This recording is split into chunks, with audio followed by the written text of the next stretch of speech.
ಅರುಣ್ ಅವರೇ, ಈಗ ನೀವು ಹೇಳಿ, ನಿಮಗೆ ತುಂಬಾ ಇಷ್ಟವಾದದ್ದೇನು? ಕ್ರಿಕೆಟ್. ಸರಿ, ನಿಮ್ಮ ಶ್ರೀಮತಿಯವರು ಏನು ಬರೆದಿದ್ದಾರೆ ನೋಡೋಣ. Wow, S. ನಿಮಗೆ ಕ್ರಿಕೆಟ್ ಇಷ್ಟ ಅಂತಾನೆ ಬರೆದಿದ್ದಾರೆ. ಸೊ ನೀವು ಬೆಸ್ಟ್ ಕಪಲ್ ಕಾಂಪಿಟೇಷನ್ ಅಲ್ಲಿ ಫೈನಲ್ಗೆ ಬಂದಿದ್ದೀರಿ. ಕಂಗ್ರ್ಯಾಚುಲೇಷನ್ಸ್. ಅಣ್ಣ, congratulations. Thank you so much. ಈಗ ಅಖಿಲ್ ಅಂಡ್ ಶ್ಯಾಮ್ ಅವರು please come.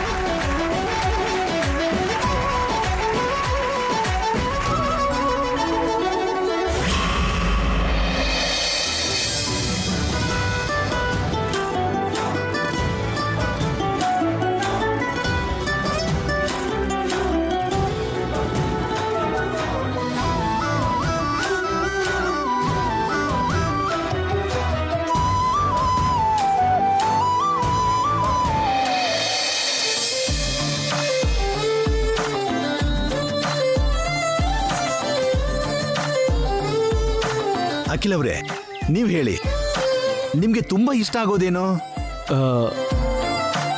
My family.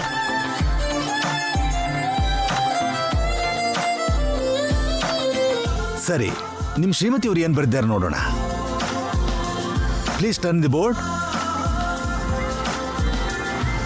S, ಕುಟುಂಬ ಅಂತಾನೆ ಬರೆದಿದ್ದಾರೆ ನಿಮ್ಮ ಶ್ರೀಮತಿಯವರು.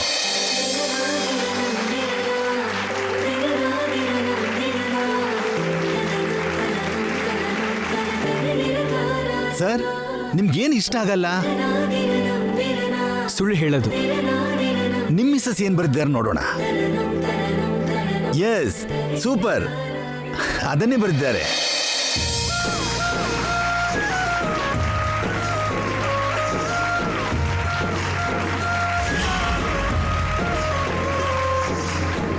ಈಗ ನೀವು ಹೇಳಿ, ನಿಮ್ಗೆ ತುಂಬಾ ಇಷ್ಟವಾದ್ದೇನು?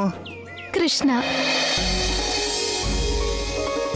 ಓಕೆ, ಈಗ ನಿಮ್ಮ ಹಸ್ಬೆಂಡ್ ಏನು ಬರೆದಿದ್ದಾರೆ ನೋಡೋಣ. Please turn the board. Wow, super, ನಿಮ್ಮವರು ಕೂಡ ಅದನ್ನೇ ಬರೆದಿದ್ದಾರೆ.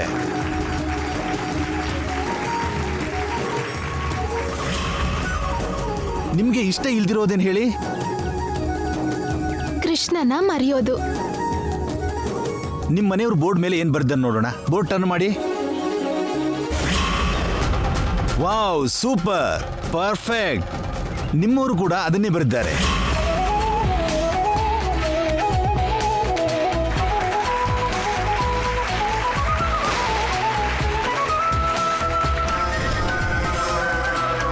ಕಾಂಗ್ರ್ಯಾಚುಲೇಷನ್ಸ್, ನೀವು ಕೂಡ ಬೆಸ್ಟ್ ಕಪಲ್ ಕಾಂಪಿಟೇಷನ್ ಅಲ್ಲಿ ಫೈನಲ್ಗೆ ಸೆಲೆಕ್ಟ್ ಆಗಿದ್ದೀರಿ.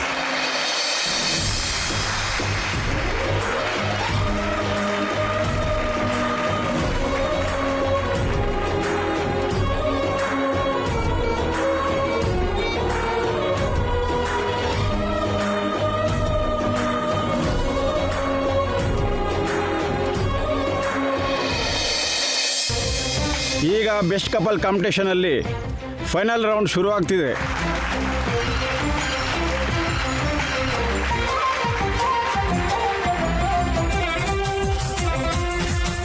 ಈ ರೌಂಡ್ ಹೆಸರು ಮನಸ್ಸಿನ ಮಾತು. ಆಲ್ರೆಡಿ ನಿಮ್ಮ ಕೈಯಲ್ಲಿ ಒಂದು ಚೀಟಿ ಇದೆ. ಈ ರೌಂಡಲ್ಲಿ ಗಂಡ ತನ್ನ ಹೆಂಡತಿ ಬಗ್ಗೆ ಒಂದು ವಾಕ್ಯ ಚೀಟಿನಲ್ಲಿ ಬರೆದು ನಮಗೆ ಕೊಡಬೇಕು.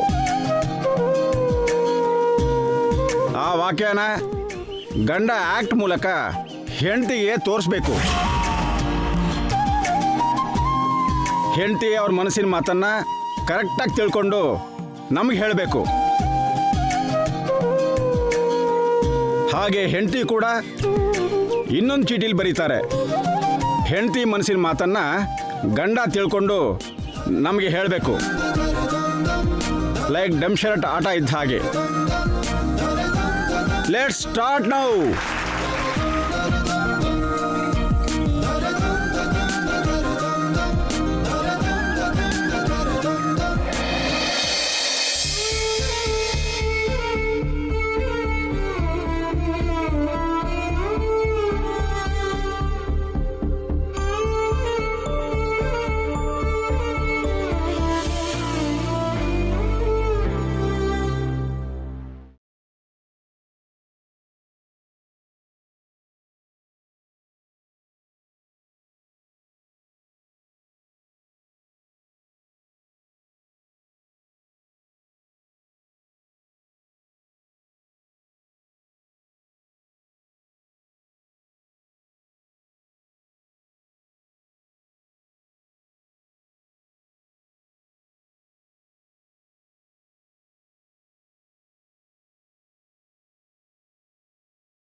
ಬರೋ ಜನ್ಮಕ್ಕೂ ಕೂಡ ನೀನೇ ನನ್ನ ಗಂಡ ಆಗಬೇಕು ಅಂತ ನಾನು ಬರಿತೀನಿ.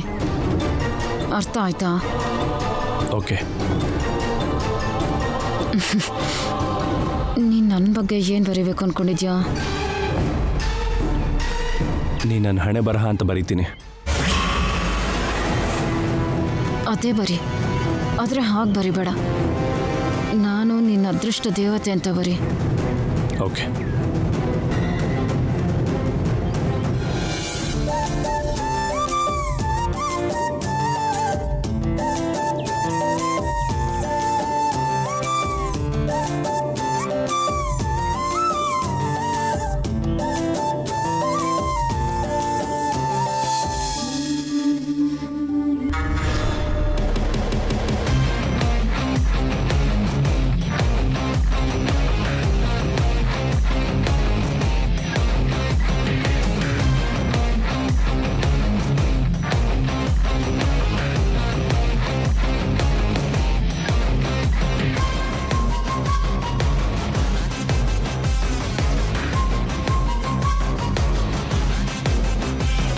ಈಗ ಅರುಣ್ ಮತ್ತು ಐಶ್ವರ್ಯ ಇಲ್ಲಿಗೆ ಬರಬೇಕು.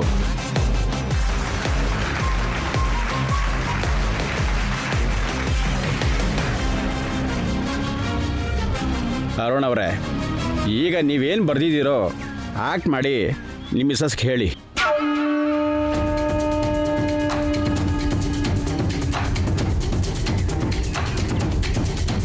ನೀನು ನನ್ನ ಅದೃಷ್ಟ ದೇವತೆ.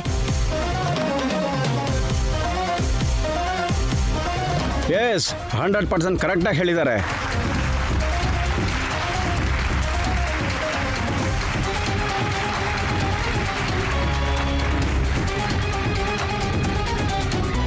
ಈಗ ನೀವು ಕೂಡ ಆ್ಯಕ್ಟ್ ಮಾಡಿ ನಿಮ್ಮ ಯಜಮಾನರಿಗೆ ಏನು ಬರೆದಿದ್ದೀರೋ ಹೇಳಿ.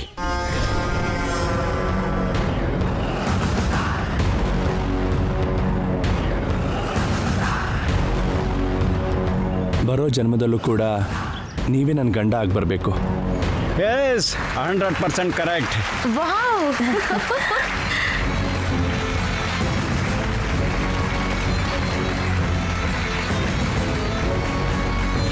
ಈಗ ಅಖಿಲ್ ಅಂಡ್ ಶ್ಯಾಮ.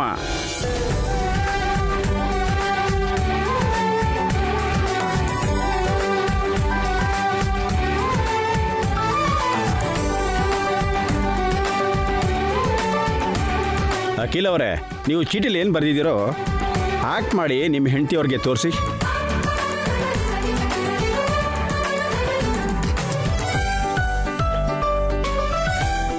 ಖಂಡಿತ ಹೇಳೋಕ್ಕಾಗಲ್ಲ, ಈ ರೌಂಡಲ್ಲಿ ಸೋಲ್ತಾರೆ ಇವರು.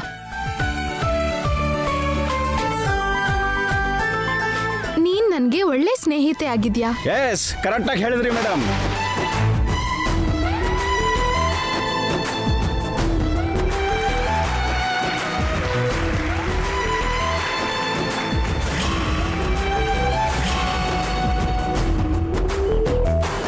ಈಗ ಶ್ಯಾಮ ಅವರು, ನೀವು ಆ್ಯಕ್ಟ್ ಮಾಡಿ ನಿಮ್ಮ ಯಜಮಾನ್ರಿಗೆ ಹೇಳಿ.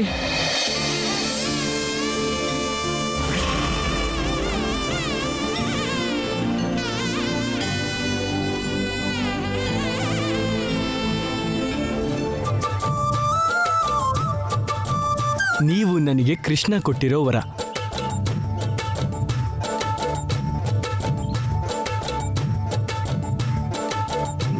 S, 100% correct.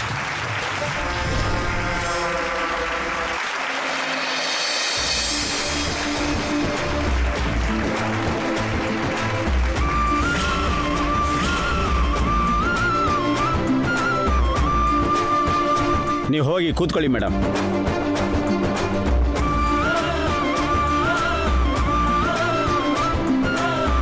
ಫೈನಲ್ ರೌಂಡಲ್ಲಿ ಎರಡೂ ಜೋಡಿಗಳು ಕರೆಕ್ಟಾಗಿ ಆನ್ಸರ್ ಮಾಡಿದ್ದಾರೆ.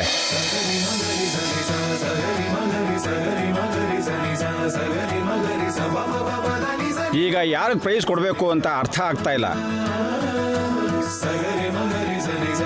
ನಿರ್ಧಾರನ ನಮ್ಮ ಸರ್ನೇ ಕೇಳೋಣ. ಹೇಳಿ ಸರ್. ಇಬ್ಬರಿಗೂ ಟೈ ಆಗಿರೋದ್ರಿಂದ ಇನ್ನೊಂದು ಗೇಮ್ ಆಡ್ಸೋಣ. ಅದರಲ್ಲಿ ಯಾರು ಗೆಲ್ತಾರೋ ಅವ್ರನ್ನ ವಿಜೇತರು ಅಂತ ಡಿಸೈಡ್ ಮಾಡೋಣ. Okay sir.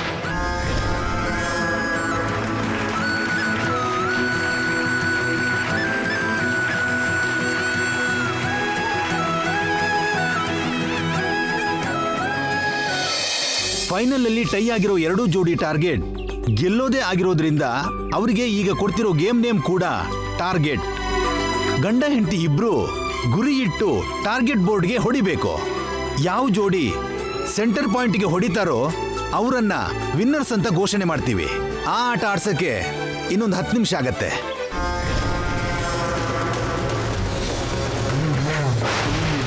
Target board game ಅಂದ್ರೆ ಈ ಬ್ಲೂಟೂತ್ ಅಲ್ಲಿ ಮಾತಾಡೋದು ವರ್ಕೌಟ್ ಆಗಲ್ಲ. ಈ ಶ್ಯಾಮನ್ನ ಮತ್ತೆ ಹೇಗೆ ಸೋಲ್ಸೋದೀಗ?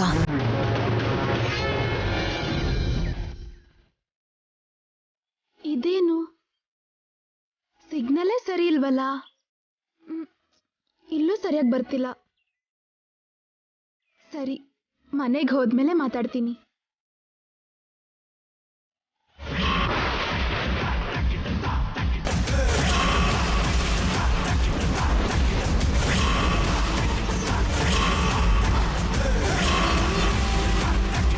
ಏನಕ್ಕ ಹಾಗೆ ನೋಡ್ತಿದ್ದೀರಾ?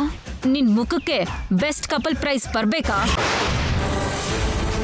ಬೆಸ್ಟ್ ಅನ್ನೋ ಪದ ನಿನ್ ಮುಖಕ್ಕೆ ಸ್ವಲ್ಪನೂ ಸೂಟ್ ಆಗಲ್ಲ. ನನ್ನಂತವ್ರು ಮಾತ್ರ ಅದು ಸೂಟ್ ಆಗೋದು. ಸೊ ಈ ಸ್ಪರ್ಧೆಯಿಂದ ನೀನ್ ಹೊರಗೆ ಹೋಗು.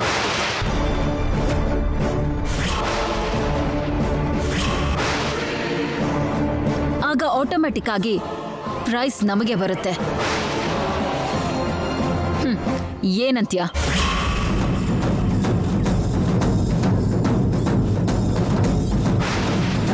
ಏನ್ ಹಾಗೆ ನೋಡ್ತಿದ್ಯಾ? ಸ್ಪರ್ಧೆಯಿಂದ ಹೊರಗೆ ಹೋಗ್ತೀಯೋ ಇಲ್ವೋ?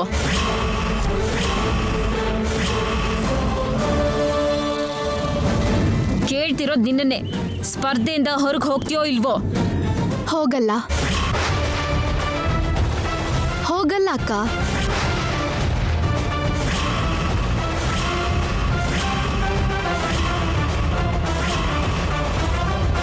ಸ್ಪರ್ಧೆಯಿಂದ ಹಿಂದೆ ಸರಿಯಲ್ಲ. ನೀವ್ ಹೇಳೋದು ನಿಜಾನೇ. ನನ್ನ ಮುಖಕ್ಕೆ ಆ ಬೆಸ್ಟ್ ಅನ್ನೋ ಪದ ಸರಿ ಆಗಲ್ವೇನೋ. ಆದ್ರೆ ಅಖಿಲ್ ಅವ್ರ ಮುಖಕ್ಕೆ ಸರಿ ಇದೆ. ಅವ್ರನ್ನ ಗೆಲ್ಸೋದಿಕ್ಕೋಸ್ಕರ ಸ್ಪರ್ಧೆಯಲ್ಲಿ ನಾನು ಅವ್ರ ಪಕ್ಕದಲ್ಲೇ ಇರ್ತೀನಿ ಹೊರತು ಸ್ಪರ್ಧೆಯಿಂದ ಹಿಂದೆ ಮಾತ್ರ ಹೋಗಲ್ಲ. ಇದೇ ನಿನ್ ಕೊನೆ ಮಾತಾ? ಮೊದಲನೇ ಮಾತು, ಕೊನೆ ಮಾತು ಎರಡೂ ಇದೆ. ಯಾಕೆ ಹೇಳ್ತಿದ್ದೀನೋ ಅರ್ಥ ಮಾಡ್ಕೊ. ಮರ್ಯಾದೆಯಿಂದ ಸ್ಪರ್ಧೆ ಬಿಟ್ಟು ನೀನೇ ಹೋದ್ರೆ ಚೆನ್ನಾಗಿರತ್ತೆ. ಇಲ್ದೇ ಇದ್ರೆ ಏನ್ ನಡೆಯುತ್ತೆ ಅನ್ನೋದನ್ನ ನೀನು ಊಹಿಸ್ಕೊಳ್ಳೋಕೂ ಆಗಲ್ಲ. ಏನಾದ್ರೂ ಸರಿ, ನಾನು ಹಿಂದೆ ಸರಿಯಲ್ಲ. ಹೌದಾ? ಏನಾದ್ರೂ ಹಿಂದಕ್ಕೆ ಹೋಗೋದಿಲ್ವಾ? ಹಾಗಾದ್ರೆ ನಾನು ಅರುಣ್ಗೆ ಡಿವೋರ್ಸ್ ಕೊಡ್ತೀನಿ ಅಂತಂದ್ರೂ ಆಟ ಆಡ್ತೀಯಾ?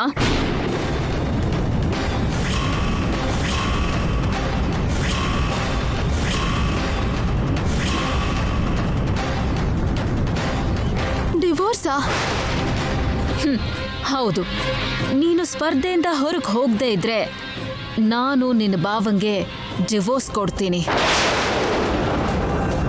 ನಾನು ಹಾಗೆ ಡಿವೋರ್ಸ್ ಕೊಟ್ರೆ ನಿನ್ನ ಮಾವನ ಮರ್ಯಾದೆ, ಪ್ರತಿಷ್ಠೆ, ಹೆಸರು, ಪ್ರಖ್ಯಾತಿ, ಗೌರವ, ಮರ್ಯಾದೆ ಎಲ್ಲಾನು ಮಣ್ಪಾಲಾಗತ್ತೆ. ಅತ್ತೆ ಮತ್ತೆ ಮಾವ ನಮ್ಮಿಬ್ಬರ ಬಗ್ಗೆನೇ ಯೋಚನೆ ಮಾಡ್ತಾರೆ. ಹಾಗೆಲ್ಲ ಆಗ್ಬಾರ್ದು ಅಂದ್ರೆ ನೀನು ಈ ಸ್ಪರ್ಧೆಯಿಂದ ಹೊರಗೆ ಹೋಗ್ಬೇಕು.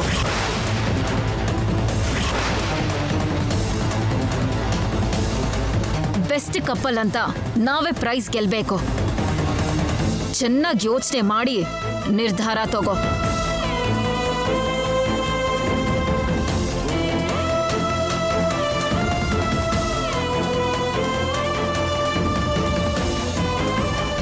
ನಾನು ನಿನ್ನ ಭಾವಂಗೆ ಡಿವೋರ್ಸ್ ಕೊಡ್ತೀನಿ. ಅತ್ತೆ ಮತ್ತೆ ಮಾವ ನಮ್ಮಿಬ್ಬರ ಬಗ್ಗೆನೇ ಯೋಚನೆ ಮಾಡ್ತಾರೆ. ಏನ್ ಮಾಡ್ಲಿ ಈಗ? ಸ್ಪರ್ಧೆಗೆ ಇಲ್ಲಿ ತನಕ ಬಂದು ಈಗ ನಾನು ಹೊರಗೆ ಹೋದ್ರೆ ಅಖಿಲ್ ಅವರು ತುಂಬಾ ನೊಂದ್ಕೋತಾರೆ. ಕೈಗೆ ಬರ್ತಿದ್ದ ಬಹುಮಾನನ ಕೈ ಜಾರೋಗ್ ಬಿಟ್ಟೆ ಅನ್ಕೋತಾರೆ. ಆ ಬಹುಮಾನನ ಗೆಲ್ಬೇಕು ಅನ್ನೋ ಆಸೆ ಅಖಿಲ್ ಅವ್ರ ಕಣ್ಣಲ್ಲಿ ಸ್ಪಷ್ಟವಾಗಿ ಕಾಣಿಸ್ತಿದೆ ನನಗೆ. ಈಗ ನನ್ನ ಆಸೆನ ನಾಶ ಮಾಡೋದು ಧರ್ಮ ಅಲ್ಲ. ಅವ್ರನ್ನ ಗೆಲ್ಸೋದು, ಅವ್ರ ಆಸೆನ ನೆರವೇರಿಸೋದು ಹೆಂಡತಿಯಾಗಿ ನನ್ನ ಧರ್ಮ. ಆದ್ರೆ ಸ್ಪರ್ಧೆಯಲ್ಲಿ ಆಟ ಆಡಿದ್ರೆ ಭಾವಂಗೆ ಡಿವೋರ್ಸ್ ಕೊಡ್ತೀನಿ ಅಂತಿದ್ದಾರೆ ಐಶ್ವರ್ಯ ಅಕ್ಕ. ಅಂಥದ್ದೇನಾದ್ರೂ ಆದ್ರೆ ಅತ್ತೆನೂ ಮಾವನು ಎಷ್ಟು ನೊಂದ್ಕೋತಾರೆ. ವಿಚ್ಛೇದನ ಅನ್ನೋ ಶಬ್ದಕ್ಕೆ ಜಾಗನೇ ಇಲ್ದೇರೋ ಆನಂದ ಗಜಪತಿ ವರ್ಮಾ ಅವ್ರ ಮನೆಯಲ್ಲಿ ಹೀಗಾಗಿದೆ ಹೇಗೆ ಅಂತ ಊರವರೆಲ್ಲ ಮಾತಾಡ್ತಿದ್ರೆ ಆ ವಿಷಯ ಕೇಳಿ ಅತ್ತೆನೂ ಮಾವನು ಎಷ್ಟು ನೊಂದ್ಕೋತಾರೆ. ಈಗ ನಾನೇನ್ ಮಾಡ್ಲಿ? ಗಂಡನ ಸಂತೋಷದ ಬಗ್ಗೆ ಯೋಚನೆ ಮಾಡ್ಲಾ? ಅತ್ತೆ ಮನೆ ಮರ್ಯಾದೆ ಬಗ್ಗೆ ಯೋಚನೆ ಮಾಡ್ಲಾ? ಅತ್ತೆ ಮಾವ ನೋವಿನ ಬಗ್ಗೆ ಯೋಚನೆ ಮಾಡ್ಲಾ? ಕೃಷ್ಣ, ಏನಪ್ಪ ನನ್ಗೆ ಈ ಪರೀಕ್ಷೆ?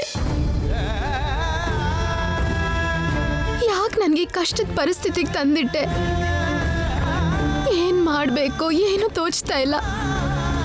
ಈ ಸಮಸ್ಯೆಗೆ ಪರಿಹಾರ ಸಿಗೋ ಹಾಗೆ ನೀನೇ ಮಾಡ್ಬೇಕು ಕೃಷ್ಣ, ನೀನೇ ಮಾಡ್ಬೇಕು.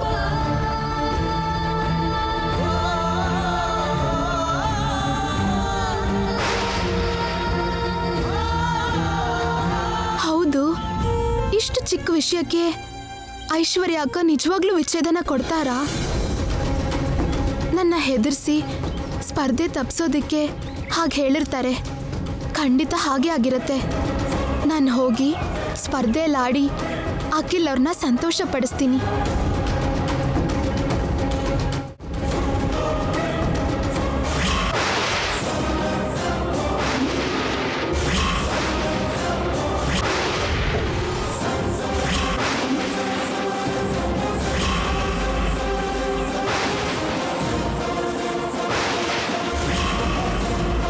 ಯಾಕೆ ಅಡ್ಡ ನಿಂತಿದ್ದೀರಾ? ಜಾಗ ಕೊಡಿ.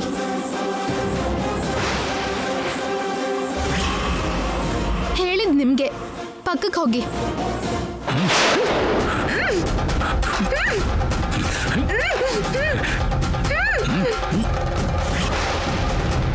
ನನಗೆ ಗೊತ್ತು ಶ್ಯಾಮ, ನಾನಿಷ್ಟೆಲ್ಲ ಹೆದರ್ಸಿದ್ರು ನೀನು ಕಾಂಪಿಟೇಷನಲ್ಲಿ ಭಾಗವಹಿಸ್ತೀಯ ಅಂತ ನನಗೆ ಗೊತ್ತು. ಅದಕ್ಕೆ ಪ್ಲಾನ್ ಬಿ ಆಗಿ ಈ ಕಿಡ್ನಾಪ್ ಐಡಿಯಾನ ರೆಡಿಯಾಗಿ ಇಟ್ಕೊಂಡಿದ್ದೆ.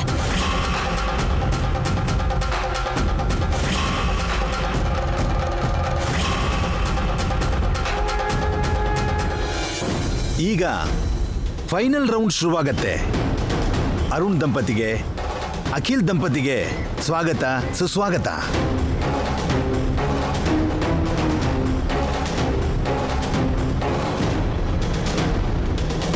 ಅದ್ಗೆ ಶ್ಯಾಮ ಎಲ್ಲಿ? ಅವಳ ಅಪ್ಪ ಕಾಲ್ ಮಾಡಿದ್ರು ಅಖಿಲ್. ಇಲ್ಲಿ ಸಿಗ್ನಲ್ ಸರಿಯಾಗಿಲ್ಲ ಅಂತ ಆ ಕಡೆ ಹೋಗಿದ್ದಾಳೆ. ಅಖಿಲ್ ಅವರೇ, ಪ್ಲೀಸ್ ಕಮ್.